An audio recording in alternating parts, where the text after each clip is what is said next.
It's way light in the real west, neath the prairie moon that's heaven blessed, and it's all wood shuffling on wooden floor.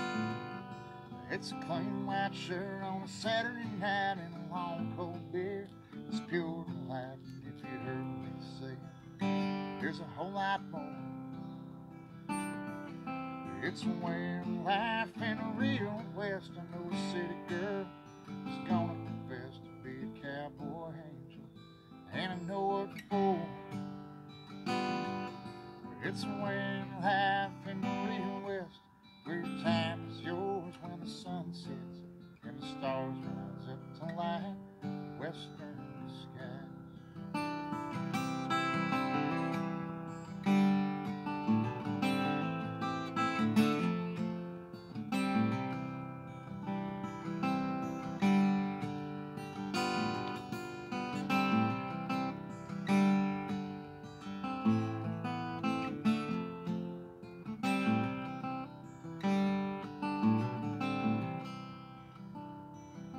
Well, I'm going up north, Cimarron.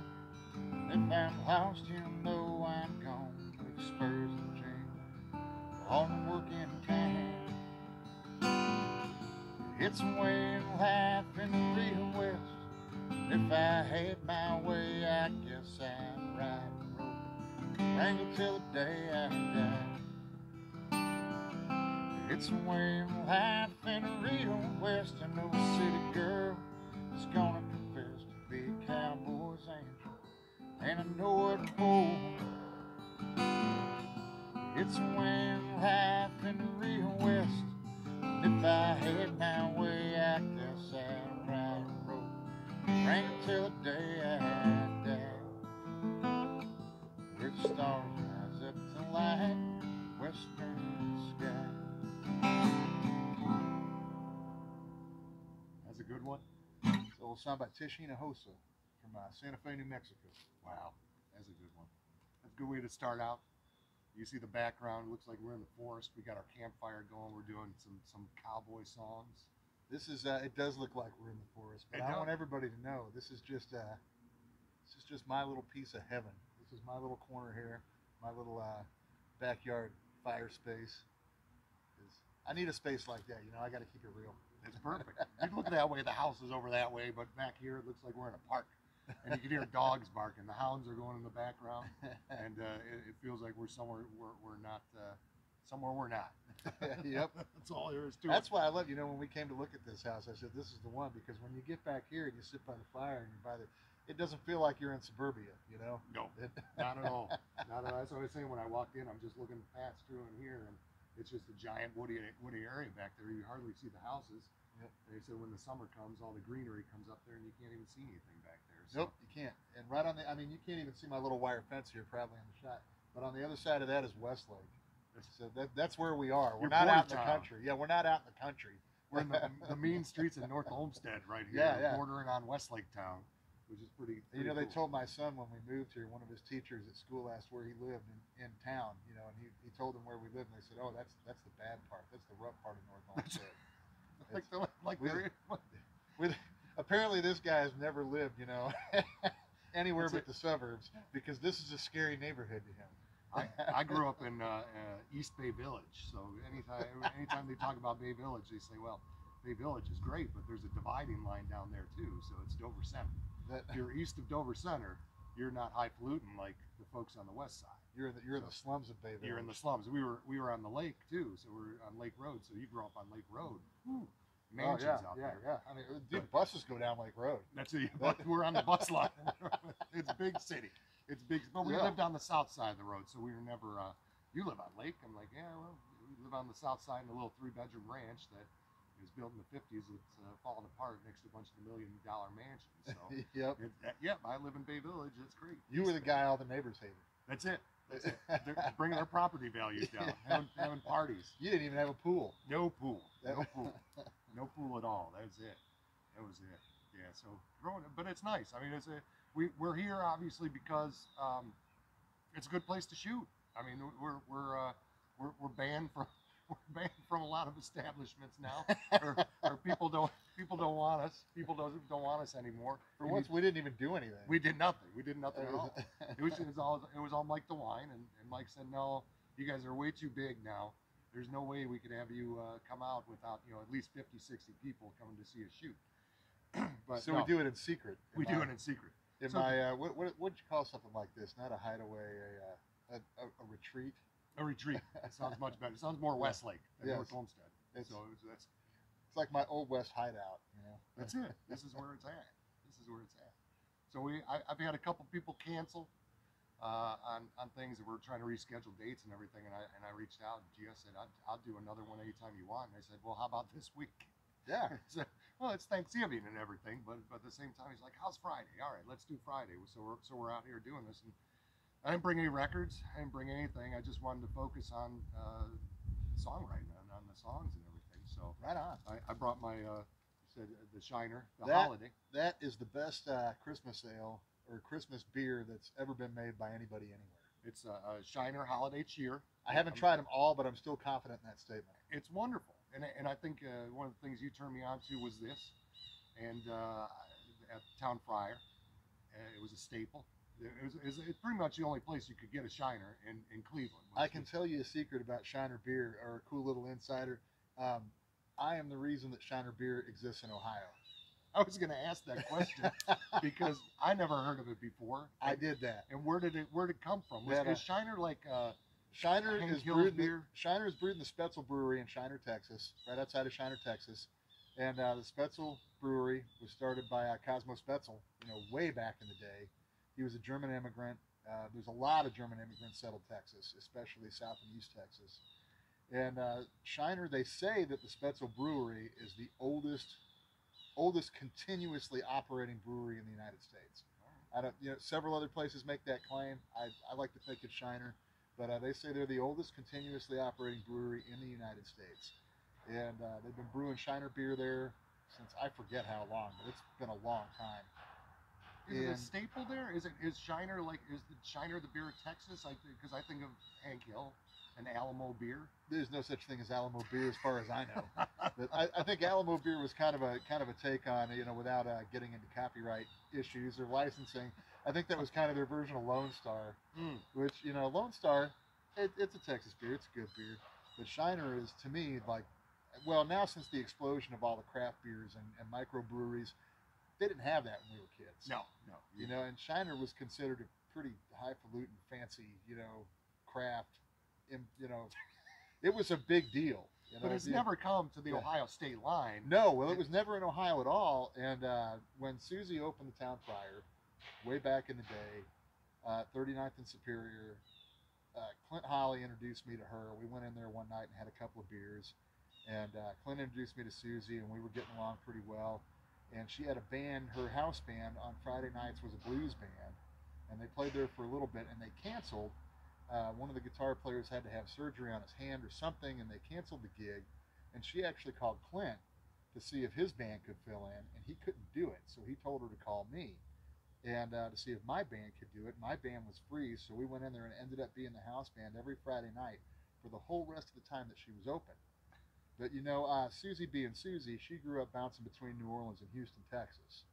And that's where she got all of her sensational cooking skills. She's amazing. Amazing. I would die for her rice and beans.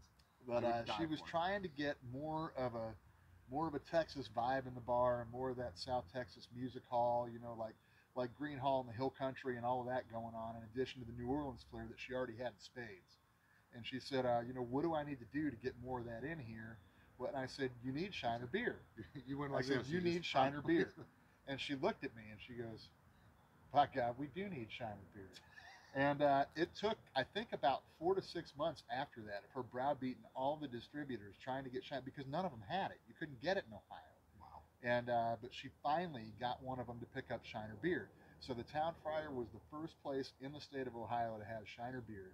And the first thing they brought was, we had one of our outdoor festivals there where we played on the flatbed trailer out on the street. We blocked the street off and played on a flatbed outside.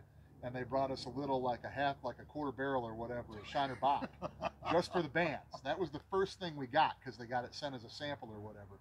So the bands drank that day, and I got annihilated. And because I hadn't had a Shiner at that point in several years, That's because you amazing. couldn't get it here. You know, I don't think I'd had a Shiner in maybe 5 or 6 years. Nostalgia, And man. yeah, and I went, I caught up that day, but but after that it started coming in, and then as Susie had it, other people started asking for it at other bars, because everybody who went to the Friar loved Shiner, so they would go other places and ask for it. And I don't remember who got it next. It might have been the Lizard. It might have been who knows what. Yeah. But it grew up, and it blew up, and it started getting everywhere. The cool thing about Shiner was, and the town Friar, is you were there. You know how small that place was. Yeah. I mean, It's a house. I mean, it was a 35, house. 40 people. That place was so packed you couldn't move. Yeah. When she shut that place down, she was still selling more Shiner beer than any other bar that had it. And I mean, there were some places, you've seen the size of the Winkin' Lizards and some of the other places that picked up Shiner beer. She was selling more than they were. And now they're in the store. I got this Yeah. at what the hell's the one over on Stearns? I can't remember the name. It was a Sparkle. I want to call it Sparkle Mart, but Shaker. Yeah, Shaker. okay. They got a really good beer selection, but Yes. I saw they had the Shiner Holiday Cheer, and I had to do it, so that was all there was to it. But that was, if I, I won't claim anything else. There's nothing. I'm not going to say like I'm the king of Cleveland or anything, but I did bring Shiner here. And now you can find it that I locally did. in stores. So Yeah, you can go to Giant Eagle and buy your Shiner. that's it. And I like the regular too, but when I saw this one, it was holiday. And I don't know I don't drink them that often, but it tastes damn good. And it's the holidays. It's after Thanksgiving. I'm allowed to drink the holiday beers. Like I'm allowed to definitely. play holiday songs. Definitely. But that's a great story. That's a great story because it is. No one heard of Shiner until G.S. Harper imported it over from Texas. No one knew Shiner and brought it in, and now it becomes a staple. Susie knew what it was. Yeah, of course. It hadn't been in the forefront of her mind when I brought it. I mean, she looked at me. She goes, "You know what? By God, I do need Shiner beer." And it took some work. She put a lot of work into it. I mean, it was my idea, but man, she did a lot of work to get that to Cleveland, Ohio, to get the distributors to carry it and to guarantee orders, and just so they would try and get it. Well, it reminds me of Smokey and the Bandit bringing over the whole truckload of Coors Light. Oh, well, back in the day, you couldn't get Coors east of the Mississippi. It was bootlegging. It was illegal to transfer it. And I don't remember why, but I remember when I was a young kid, back in the 70s and 80s and stuff, anytime we would go from San Angelo, Texas to Columbia, South Carolina to go visit my dad's family, we had to have a couple of cases of Coors in the car because his father and his brothers went nuts for it. They were like, "Please bring us Coors." It was the banquet beer, man. That was it. That was it. So Smokey and the Bandit's based on bootlegging beers to pass the Mississippi line. Yeah. And that's it. Yeah. That's it. That's ridiculous. They don't talk about that much because it's all about Burt Reynolds in the car and the love story that goes on with it too. But at the same time, who wasn't in love with Sally Field in 1979? Everyone. Look, I'm showing my superpower right now. Anytime there's a fire going, the smoke goes directly in my face. And You that's gotta why say, you gotta say, "I hate rabbits." Woo! I hate rabbits. I hate rabbits makes it go away. All right, it's blowing back that way. It's all right. See? It's all right. All you gotta do is say, "I hate rabbits," and it stays away from you. Look at that. Look at that go. Yep. So we're talking about drinking. We're talking about campfire songs, and I think country has a lot of drinking songs. A lot of drinking songs. What do you got? What do you want? What are you thinking? What's your favorite drinking song to play? Oh, you know what? I've got a great old cowboy. Well, it's not that old, but it's a great song about drinking and partying too much and things going sideways on you. This is sounds like a old Friday night for me back in and it makes a great campfire song too.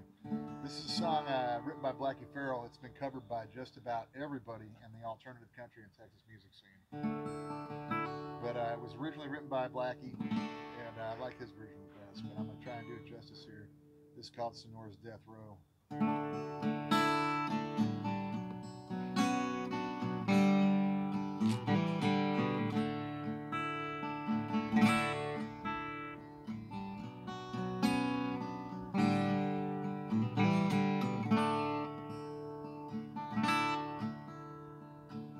Me and my partners cinched up our saddles and rode to Sonora last night. Guns hanging proud, daring out loud for anyone looking to fight. Card cheats and rustlers would head for their holes when the boys from the old broken oak train on the street that they named Sonora's death row.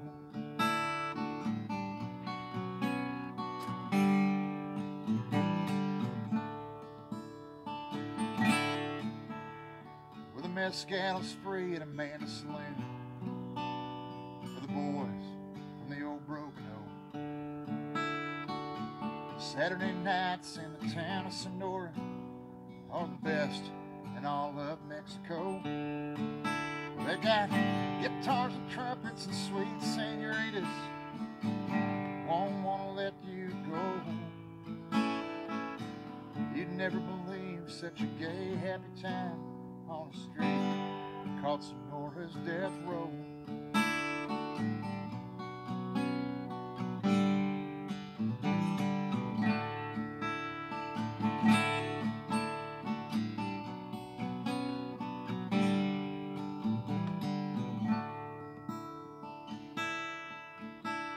Well, inside of Amanda's, we was dancing with all of Amanda's gals. I'd won some silver playing 7-card stud, so I was out doing my pals. Whiskey and mezcal and peso cigars forced me outside for some air. Somebody whispered, your life or your money. I reached, but my gun wasn't there.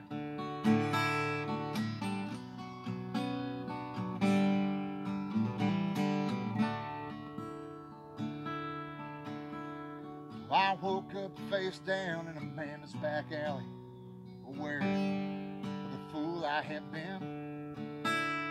I ran to my pony, grabbed my Winchester, and entered Amanda's again.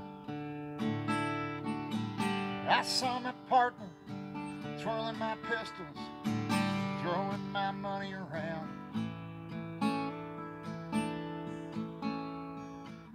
Blinded by anger, I jacked the lever.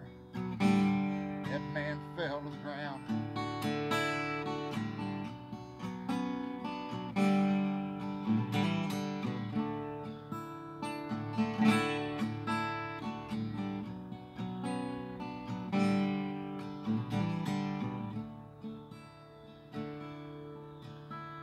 Well, Amanda's got quiet, like night in the desert. My friends stared in pure disbelief. Amanda was kneeling beside the dead cowboy, plainly expressing her grief. And I bowed my head as the tremble shot through me. My 6-gun was still at my side. I felt my pockets, there was my money. I fell to my knees and I cried.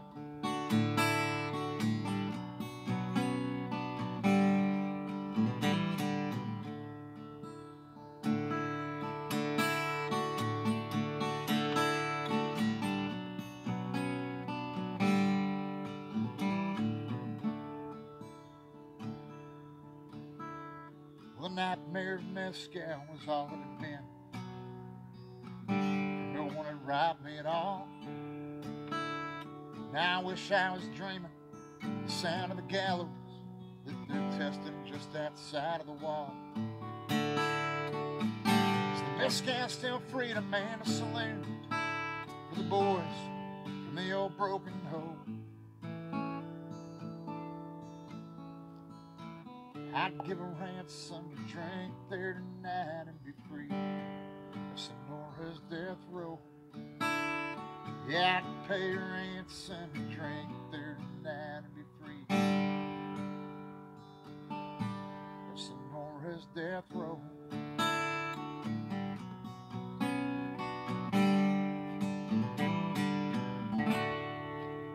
Well, just unreal for crying out loud. You know, you think of honky tonkin kind of songs and everything like that, and you go to next level on that one. I like songs that tell stories. You know? Exactly. And it's fun to, there's a lot of drinking songs that are, we're all gonna go out and party and get drunk. And I don't care what my woman says, but that's Yeah, that's all of us. You know, This guy's on fucking death row, man. I like things that tell it. You know, I like a song that tells a story that's got a beginning, a middle, and an end, and a hero and a villain, and you know, I like That's all it. these. Even if the heroes and the villain aren't people, sometimes there's symbolic. I like songs that take me on a journey. You know, That was it. I said, well, that took a turn. That took a turn. I don't know what the hell just happened. Yeah. This guy's on death row, for crying out loud. all I'm he wanted crying. to I'm crying over it. You can't see do, it. all he wanted to do was have a drink with his buddies. That's it. That's it.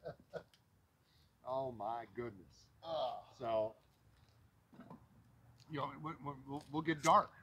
Let's get dark a little bit. We've lost a lot of musicians.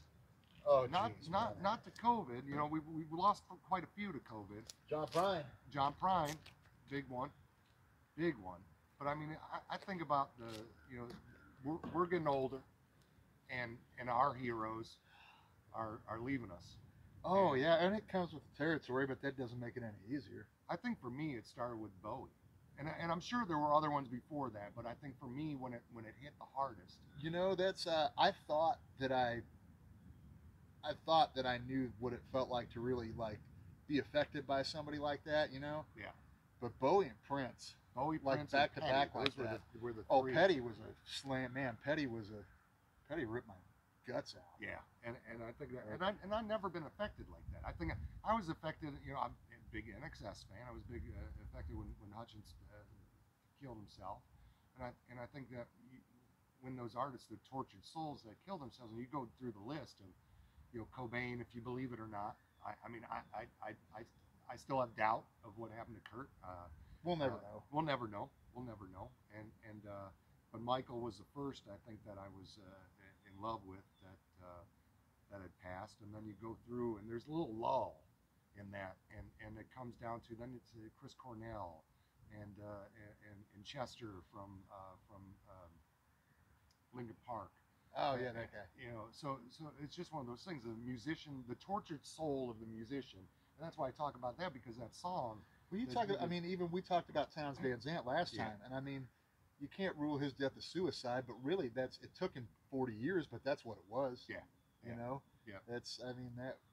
It's just that path you go on, and you think about it, and then you got musicians like Keith and Willie that continue to go despite everything, you know, and trials, tribulations, drugs, everything else. But you know, that was the hardest for me was out of those three. If I were to go Prince, Bowie, or Petty, I'd say it was Petty. I mean, that was and Prince was mine. I mean, that was '85. I'm sitting there at Blossom, seeing the concert for Purple Rain, and that was it. You know, music turned me on at that point, and I think there was a switch for me. When I was younger, I was a Foreigner, Aldo Nova. Do you remember Aldo Nova? I remember Aldo Nova. Aldo Nova. So anything that had just crotch rock is, I think, what I would call it back in the day. Foreigner, Jukebox Hero, and stuff like that. I loved the Foreigner 4 album. I loved when I was, you know, in 3rd or 4th grade or whatever it was. That was it. That was the one, man. You had my friend down the street got it. We played Jukebox Hero over and over and over again. It's an amazing album. It still is. And when you're 10 years old or whatever, that the romance of the whole thing is like, you know, just that song. That is it. Yeah, they grabbed me. I'll admit it. It was a great album. It still is. I don't own it anymore. I think it's one of the. You know, I love Bob Dylan too, but I didn't understand Bob Dylan when I was 10 years old. No. The way I understood Foreigner. No. You know. And I had to mature some. Going for, you know, when I started doing this, listening to you guys here, real songwriters is what I'm talking about. You, Brent, Ray, you know, anyone that I would go to see on a Friday night or a Saturday night singing their own stuff. That's when I started getting into songwriters more. Ray turned me on to Springsteen. I was never a Springsteen guy. Oh, you know? jeez. Yeah, he tells the story about, you know, he sends a picture from Facebook of him and his old man at Springsteen, and I'm fucking crying. You know, I'm like, all right, fine. I like fucking Bruce Springsteen at this point. I love the guy. Well, you know, Springsteen is one of those artists that transcends generations. Absolutely. You know, it's and Petty was too. Yeah. And Petty was something that my dad and I never argued about. No. And Springsteen, and you know, and later when like I said, we had the Bob Dylan records growing up, you know, but I liked them, but I didn't understand them until I was older. But it was those artists that my dad and I, you know, we never argued about or got crossways about it. You know, we always agreed on Petty, Springsteen, Dylan, You know, they were transgenerational artists. That's it. And I think there's very few of those. I mean, that's the thing. And when they pass, when they leave us, everyone feels it. And I think you know, there's a certain there was my Bowie, and there's your Bowie, and there's someone else's Bowie, because there were so many different incantations of Bowie that it was it just got, my Bowie was Let's Dance. You know, that was my Bowie. That's what I grew up on, a new wave kind of stuff. So well, you know, Let's Dance was really important to us down in Texas, because, you know, I mean, to us, Stevie Ray Vaughan was such a huge hero. You know, he wasn't from Hollywood, he wasn't from England. You know, he wasn't a rich kid. I mean, he was a kid whose dad was an asbestos worker. He grew up in Deep Ellum, for crying out loud. You know, or Oak Cliff. He grew up in Oak Cliff, which was, you know, the hood, you know, of Dallas. Well, back when he was born there in the 50s, it was kind of just a working class neighborhood. You know, now it's really bad, but it wasn't ever, you know, rich. I mean, and he made it. He, you know, was on TV, and he was selling records, and he was in that. To us kids growing up in Texas and trying to play guitar, people are like, you know, these days, especially if they didn't grow up there, they're like, SRV, what's the big deal? You know, everybody plays like that. Well, at that time, nobody did. Right. Since then, everyone's copied him, and he spawned a million clones. But at that time, no one else was doing it. It was like hearing the Beatles for the first time you heard Stevie Ray play the blues. That's how different it was from everything else that was happening. And I think that, and then, on top of all that, for him to get hired by Bowie, right, to do the Let's Dance record, you know, well, that whole record was phenomenal. I mean, Niles and Stevie and just you take all these, it's like making a soup. You know, that's the best you can explain it. Just throw it in there and see if it works, and it did. I mean, it absolutely did. With I hear the hound dogs. Hopefully, that's Jackie Chan. Jackie Chan's doing his thing. Yep. But it was ridiculous, because you had those. You know, I was new wave 100%. So I was a Duran Duran fan and everything else back in the 80s. I liked a lot of that stuff. It was great, but it's, you know what it was for me. It was the bass. It was Niles. I mean, that really brought the funk to it. And it's timeless at this point. It's not one of those things. You listen to some of that 80s stuff that Niles isn't on producing, and it's like, I'm like, that's kind of dated, man. But then you throw on, I feel the same way about Quincy Jones. And I agree, because Quincy Jones worked with everyone. I mean, he was with Sinatra. He did everything through the 80s. It's timeless. It's absolutely timeless stuff. It's not dated. And there's other bands out there that are. You played a snippet of Erasure before. We're not going to talk about that too much, because he's got to learn the whole song for next time. But to me, that's dated. You know, but it still takes me back to a time. But if you play Let's Dance, if you play anything off that record, it's still 100% today. You put it on and say, oh my, when did that come out? The electronic stuff, you know, like Erasure, Depeche Mode, and a lot of that other electronic new wave stuff does sound very dated now. But I don't think it's their fault. No. I mean, that music by its very nature is going to be dated because of the equipment they were using. I mean, synths and electronic music have come so far. Yeah. I mean, at the time, what they were using was cutting edge and state of the art, but now it sounds dated just because those instruments are dated. Yeah. You know, but they're coming back around again. But people are trying to get that sound. I like that it's coming back around again. I mean, I recently saw, I mean, even in the hip hop thing, I recently saw a Roland 808, you know, on Craigslist for like $2,000. Unreal. And it sold. Unreal. No, save all that stuff. They still want the 808, you know? That's insane. That's absolutely insane. I got a friend in Cali, and he plays in a Neil Diamond tribute. Kind of famous. They've been on the shows. I like Neil Diamond. Everyone loves Neil Diamond. That's another one that transcends everyone, is Neil. Yeah. It's hard to find somebody who really hates Neil Diamond. But his keyboard collection that he has, he showed a picture the other day when he first moved into his house, and I swear to God, it was a whole rig, a truck for itself that just had all his gear, and it's all classic 80s synths and everything. I'm like, that's amazing. But people want that now. They want that coming sound. back around. You know, there's tons of bands that are trying to do that. If I see a Yamaha DX7 at a garage sale, I'm buying it. I'm buying it. As long as it doesn't say Casio on it. No Casio. Casio's still going to sound unless dated. you're Wesley Willis. That's not going to work. But I mean, that's the thing with these artists, and I thought about one of the things I always ask people when I talk to musicians and everything. Rhett Miller from Old 97s was one of the guys I met, and I don't just like to, I get gaga over some of the folks when I meet them and everything. I think Colin Hay was one of the ones that I did. But Rhett seems like a good Texas boy. Oh, he is. Old 97s is great, and I said, what song do you wish you wrote? And he told me, he said Waterloo Sunset, and he did a cover of Waterloo Sunset on one of his albums, and it was amazing. Is there a song that you had that you play there? Like, man, I wish they wrote this song. This is the one. Damn it, I did write this song. Someone else actually just sang on it for me. I don't know what happened.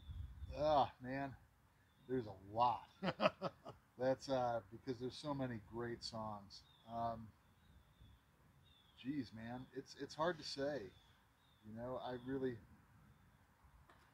It's weird because some of my favorite songwriters write things that I would never write. Yeah. And I know that. And as a songwriter, I really feel like I started writing songs when I was still in high school, and they were all bad. And up until I would say, up until I did Waiting for April, which was the first record I recorded here in Cleveland in 2002 or 3, I think they were pretty bad. And it's because I was trying to write like my heroes. I wanted to write songs like Townes Van Zandt. I wanted to write songs like Billy Joe Shaver. I wanted to write songs like, whoever, name somebody. But that comes from pain, and I think that's the thing. It's like, I was trying to do that, and of course, I'm not going to do that because I'm not them. Yeah. And when I started just deciding that I was going to write, whatever came out was going to come out, and that's what I was going to do, I started writing songs that I was pretty proud of, and I still am. And it's, there's some songs, of course, you wish you'd have written. I mean, if there's one song I really wish I'd have written, it'd be Happy Birthday. I mean, you'd be rolling it. You'd own the woods back here. It gets sung millions of times a day all over the world. Yeah. I mean, whoever wrote Happy Birthday, that guy's never going to really die because he's going to live forever. And I think that's the goal. Any song, I don't want to make $1 million. It'd be nice. And don't get me wrong, I'd love to have money. I'm kind of over the fame thing. I like being able to go grocery shopping and go to the zoo with my kids. Yeah, That's I would like to write something that lives longer than I do. Yeah. That's my main goal these days. It's legacy. And I think that's what it is, and I think that a lot of these artists that went before us and everything. And I know you're a Petty fan, so I'm going to beg you to play a Petty song. I'll play a Petty song today. It's one of those things that he also had several incantations of Petty. I mean, it was Heartbreaker stuff, and his duets that he did, and some of the stuff he didn't like, I thought was fantastic. Yeah, I plowed through. You get a box set of some record-wise. A box set's it's a commitment. Yeah. Am I gonna play this whole damn thing, 4 or 5 records? I got that Legacy collection, Petty, and I forgot how freaking amazing his whole entire body of work is. So you go through those, and Wildflowers just got reissued. It's unreal, his body of work, and the idea that you can listen to these records all the way through, and there's no clunkers. No. There's none. Even the ones that were never singles, that people who maybe aren't really dedicated Petty fans and only know the radio stuff, there's 100 songs out there that they've never heard. Yeah. But if they did, they would A, right away recognize that it was Tom Petty and the Heartbreakers, yep. and B, they'd like it. And that to have that whole, I mean, people go, well, Zombie Zoo. Guess what? I like Zombie Zoo. I do. And it's because of the Boris Karloff line, because that's freaking hilarious. That's yeah. And I think but that's, I mean, his body of work is ridiculous. Yeah, I'm drawing a blank because I'm bad at names. His guitar player, Mike Campbell. I got to see him with Fleetwood Mac. That was a bizarro story. I've never seen, and Fleetwood Mac I dig. It's one of those things that if you throw a greatest hits on Fleetwood Mac, some of the stuff with Christy McVie. I'm sorry, if you don't have Rimmers, you don't have a record collection. Your record collection is incomplete. As cliche as it is, there's a reason it's that cliche. Right. Because you need to have it.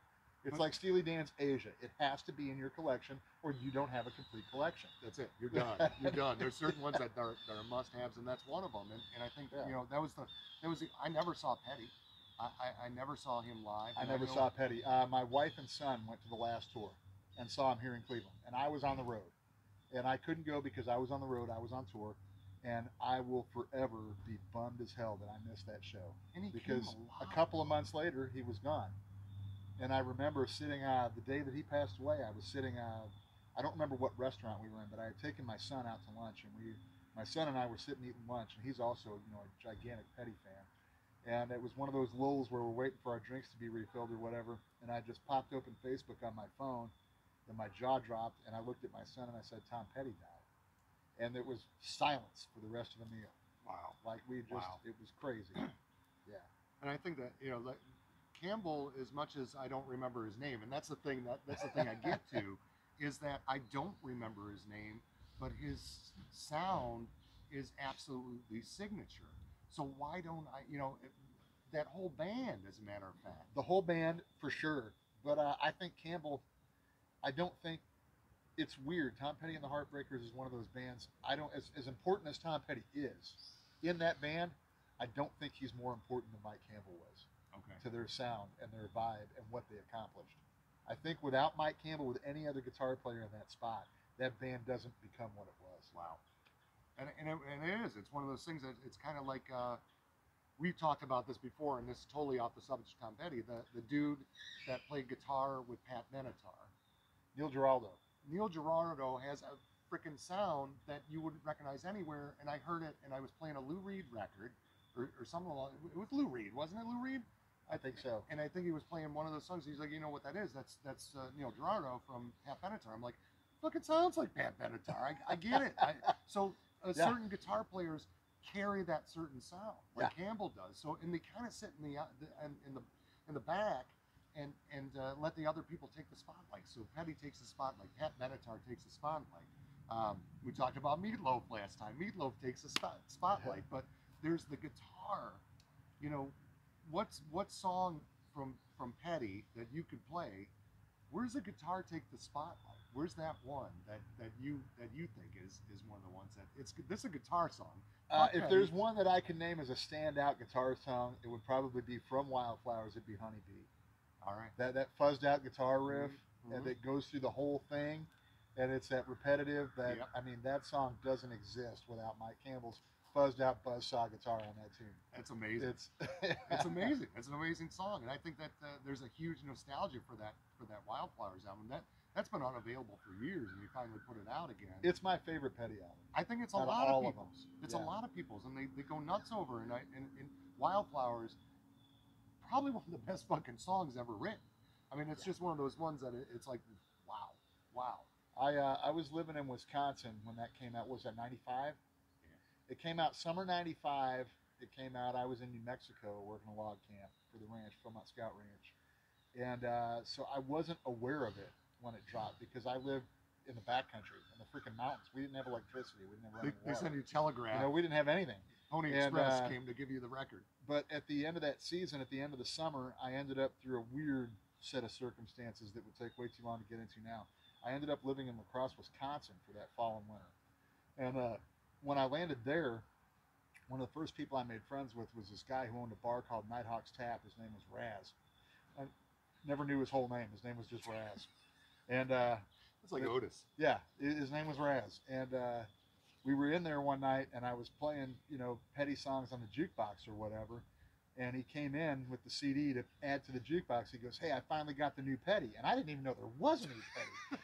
So I was like, "There's a new Petty?" And he was like, "Where have you been?" And it's too, I couldn't explain it. I've been on a mountainside in New Mexico at 9,000 feet making railroad ties, by hand, with and so he put it in there, and I played the whole thing, like every song, so I could sit there and listen to it. And of course, the other people at the bar were kind of pissed. They're like, "Can we listen to something else?" And I'm like, "I got to hear the new record. I got to hear it start to finish. It's a new Tom Petty record. I got to hear the whole thing." And I fell in love with it right then and there.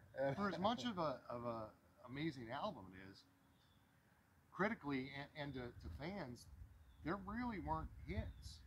I mean, were there? And I'm trying to think. Were there real hits that were radio hits? I mean, you think about the songs that he does, and Wildflowers is not that one where people say, "Oh, there's that radio hit. That's the one that I heard all summer long." There was nothing. No, there really wasn't a big hit off it, but the record itself now has become, what do you call it? You know, it's like I don't know. It became this cult thing that just exploded, and it's I think, you know, Tom was talking about up until he passed away, and it got delayed because of his death and the fighting in the estate and everything else. But they were going to do a huge re-release for the 25th anniversary, and they, you know, he wanted it remastered and redone, and there were going to be all these bonus tracks that, you know, happened in the studio that didn't get on the record, and that because it is the fan favorite of everything that he ever did.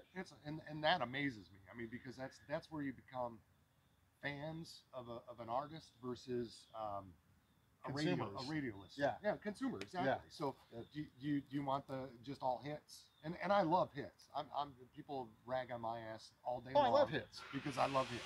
I'm a big hit man. Hey, the mic's pointing that way, so we're gonna be okay. He's gonna get that piece ready and you hook something up. We got some home improvement going on in the background. Don't you worry about it because it's not gonna bother you at all. Yeah, I've got for those of you who might have heard that, I've got Mr. Gabe Weimer over here doing manly stuff, fixing my kitchen and my walls and getting some big holes patched and some things going on for me. And so that's what's going on over here today. You know, we're lazy. We're gonna sit over here by the fire and drink beer. That guy's gonna work because he's the real deal. It's the day after Thanksgiving. He should be hanging out with his family, chilling out with a gut like this, just going like that all day, watching basketball and football. Instead, he's fixing my walls. That's amazing. But yeah, we're talking about hits, and that's fine. And I think there's outtakes from a lot of these things. And I think one of the tracks that I heard outtakes of recently that I never heard in a while was "I Won't Back Down," and it was just a fucking unreal stripped down acoustic. And I had people I posted on Facebook. I'm like, fucking listen to this. Two people liked it or two people listened to it. I'm like, you've got to hear this song. Would you listen to this song? What is the Petty song that you said? You got to listen to this. You got to hear this. Listen to this damn thing. My favorite Tom Petty song of all time is on the Wildflowers record. Nice. And it's let me find my gadget. Let's see what kind of tuning I've got here with this fire going on. It's cold outside. We got to get a heater out here. We have no production crew to help out.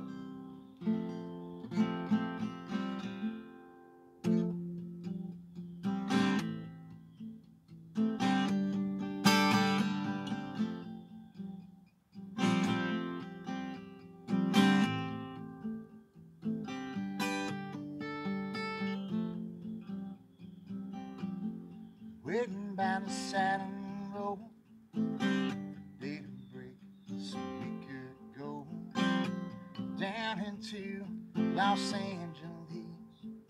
Dirty hands, worn out knees. I keep crawling back to you.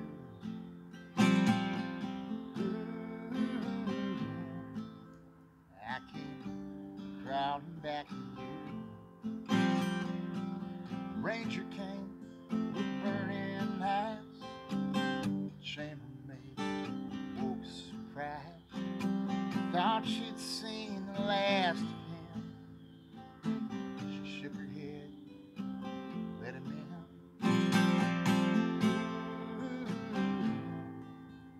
I keep crawling back to you.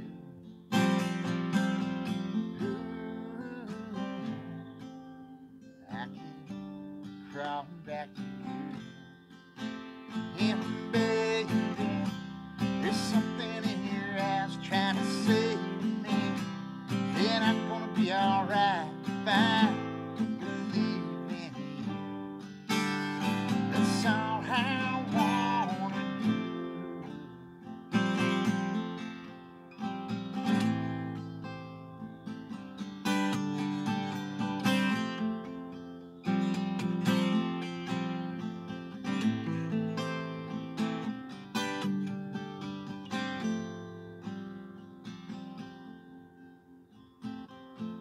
It was me and my sidekick.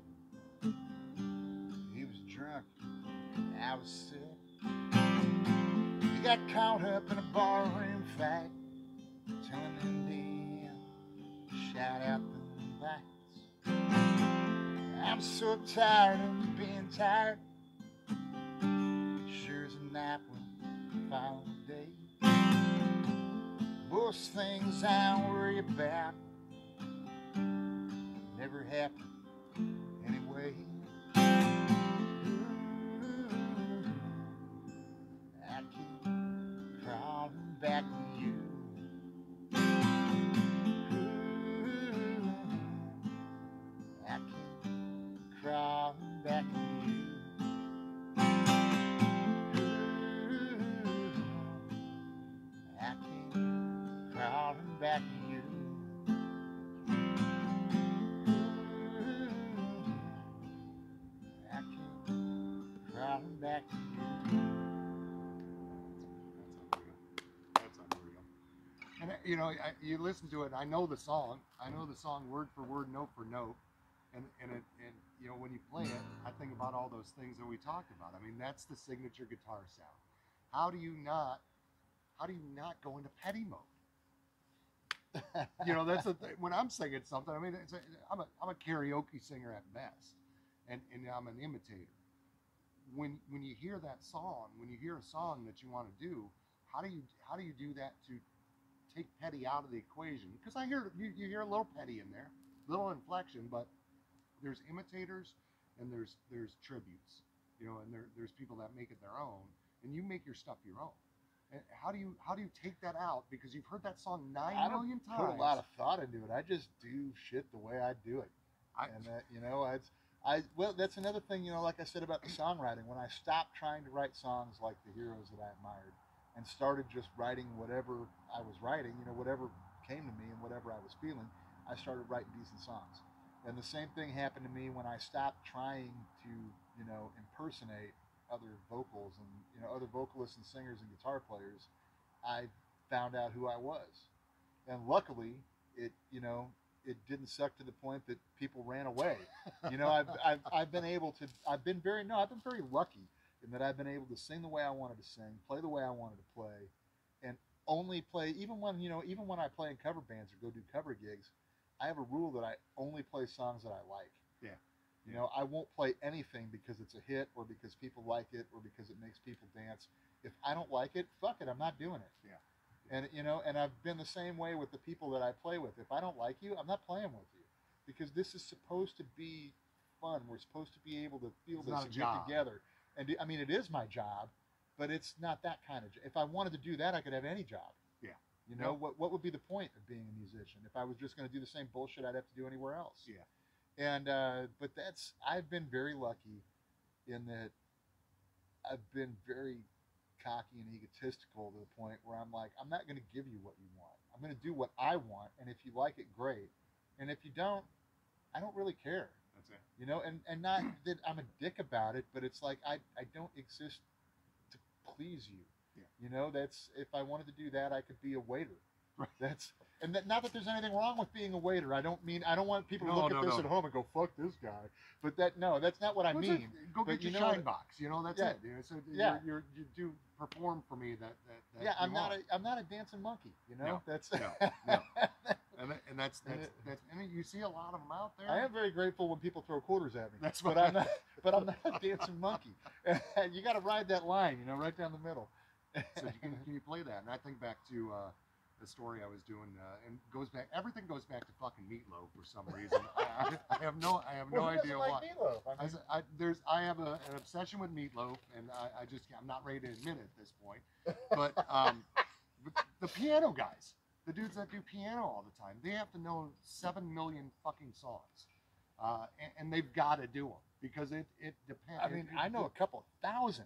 And it wasn't because I tried to learn them. They just happened because I liked them over the course of 30 years. Musicians have to like music. I mean, otherwise it's part of the job. But no, those guys, actually, I have a lot of respect for those guys, those piano guys, and those, because that is actually a pretty freaking amazing skill set. It's fun, too. I will never have. Yeah, it is fun to watch him participate. I mean, I'd hate to be that guy, but I love trying to stump that guy. I just don't understand how they fucking know them all, and that's the thing. And I think we were sitting at time warp. It defies explanation.